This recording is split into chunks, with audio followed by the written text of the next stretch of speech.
Hello, today we're going to discuss negotiating carve-outs for hand and wrist surgical procedures with zero site of service differential.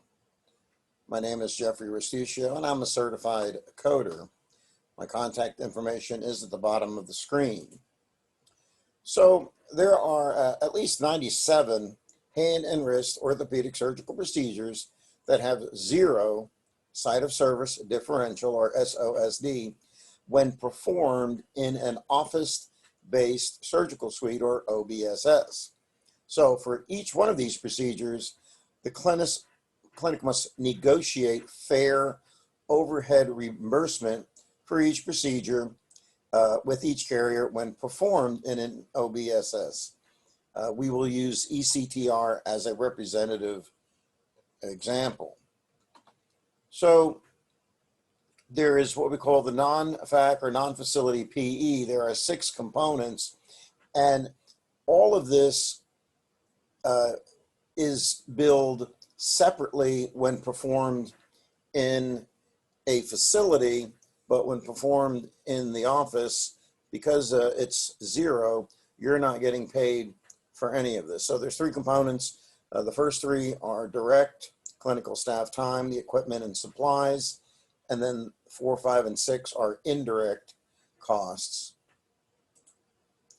So on our website, we have a step-by-step spreadsheet with instructions, and there are 41 steps on how to calculate your costs and strategies and tactics for negotiating with insurance companies.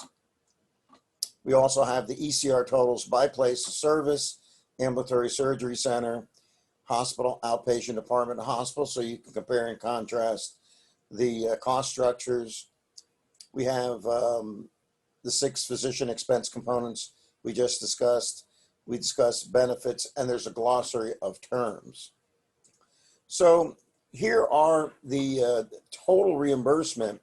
Again, if you notice, it progressively goes up. You have total ASC fees would be around $1,200, and then the hospital outpatient department fees would be around $19, and then hospital is a lot more at $8,447. Now these are estimates. There's all kinds of additional fees that aren't in here. For example, you have more pre-op and post-op visits when the patient has to do general anesthesia, which would not be necessary if the patient is only under local anesthesia in an office.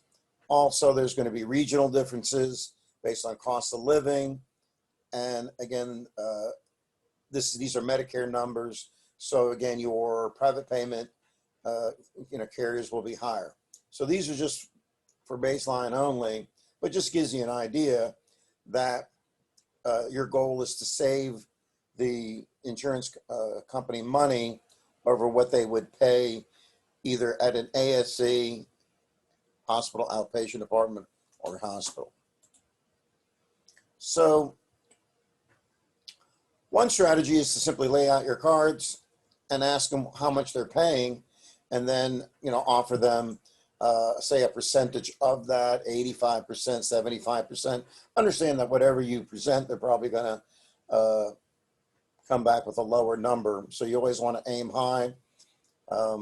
If the total facility costs at an ASC are $1,500, you may want to ask for $1,200. The key here is to finding someone at the insurance company who knows the costs or will take the time to determine them. So a lot depends on the level of expertise of the carrier rep.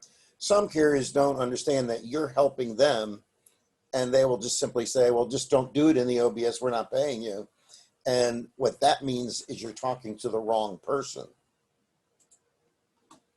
So negotiations are based on leverage, and you have leverage if you are a large clinic and they need you in network. You're the only hand and wrist surgeon in a small town. You perform procedures no other orthopedic surgeon can perform.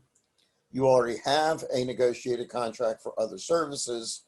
The only facility in your area is the hospital, which would be the most expensive option and would be very easy for you to undercut your total cost for overhead, the non-fac PE, and undercut what they're going to be paying when you perform it at the hospital. So here's our legal hold harmless statement. Again, the coding and reimbursement information is provided for educational purposes only. Information changes often, so always be sure to check with the healthcare attorney and with the local regulations. The author makes no representations and or warranties expressed or implied regarding the accuracy of the information contained in this presentation. For more information, please visit our website, or you can contact me at the email and phone number below. We thank you very much for your time today.